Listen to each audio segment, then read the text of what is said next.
A new technique that mimics the ancient Japanese art of kirigami may offer an easier way to fabricate complex 3D nanostructures for use in electronics, manufacturing and healthcare.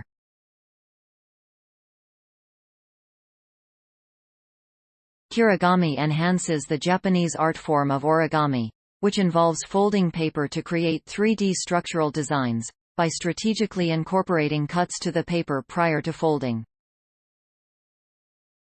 The method enables artists to create sophisticated three-dimensional structures more easily.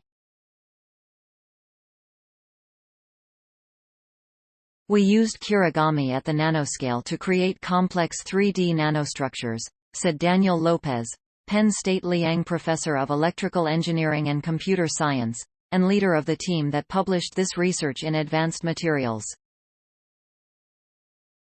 These 3D structures are difficult to fabricate because current nanofabrication processes are based on the technology used to fabricate microelectronics, which only use planar, or flat, films. Without kirigami techniques, complex three-dimensional structures would be much more complicated to fabricate or simply impossible to make. Lopez said that if force is applied to a uniform structural film, nothing really happens other than stretching it a bit, like what happens when a piece of paper is stretched. But when cuts are introduced to the film, and forces are applied in a certain direction, a structure pops up, similar to when a kirigami artist applies force to a cut paper.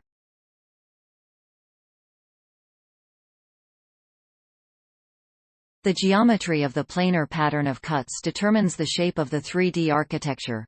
We demonstrated that it is possible to use conventional planar fabrication methods to create different 3D nanostructures from the same 2D cut geometry, Lopez said. By introducing minimum changes to the dimensions of the cuts in the film, we can drastically change the three-dimensional shape of the pop-up architectures. We demonstrated nanoscale devices that can tilt or change their curvature just by changing the width of the cuts a few nanometers.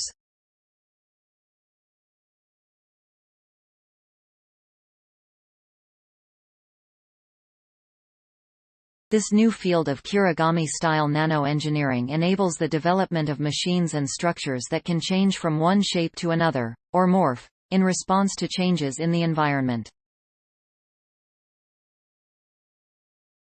One example is an electronic component that changes shape in elevated temperatures to enable more airflow within a device to keep it from overheating.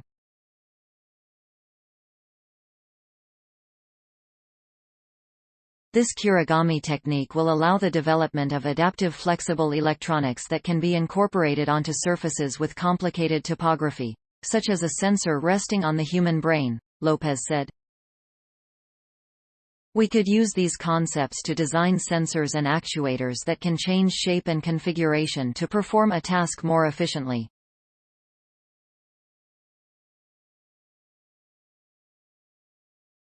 Imagine the potential of structures that can change shape with minuscule changes in temperature, illumination or chemical conditions. Lopez will focus his future research on applying these kirigami techniques to materials that are 1 atom thick, and thin actuators made of piezoelectrics.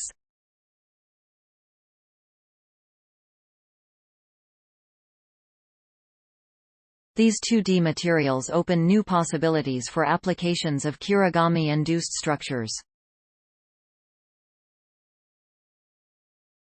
Lopez said his goal is to work with other researchers at Penn State's Materials Research Institute, MRI, to develop a new generation of miniature machines that are atomically flat and are more responsive to changes in the environment.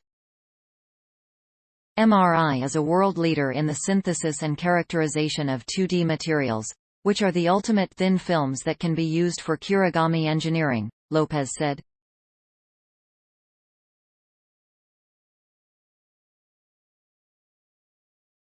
Moreover, by incorporating ultra-thin piezo and ferroelectric materials onto kirigami structures, we will develop agile and shape-morphing structures. These shape-morphing micro-machines would be very useful for applications in harsh environments and for drug delivery and health monitoring. I am working at making Penn State and MRI the place where we develop these super small machines for a specific variety of applications.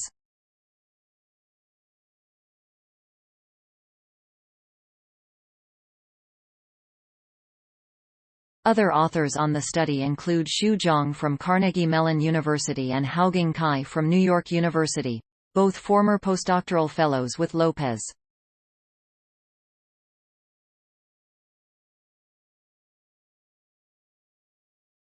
Lior Medina and H. Espinoza from Northwestern University and Vladimir Askiak from the National Institute of Standards and Technology also are part of the team.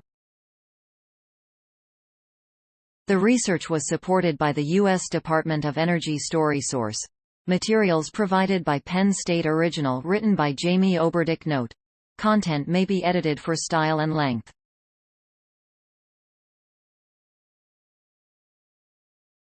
Please support our channel to grow by pressing subscribe button as well as the bell icon for daily updates. Thank you.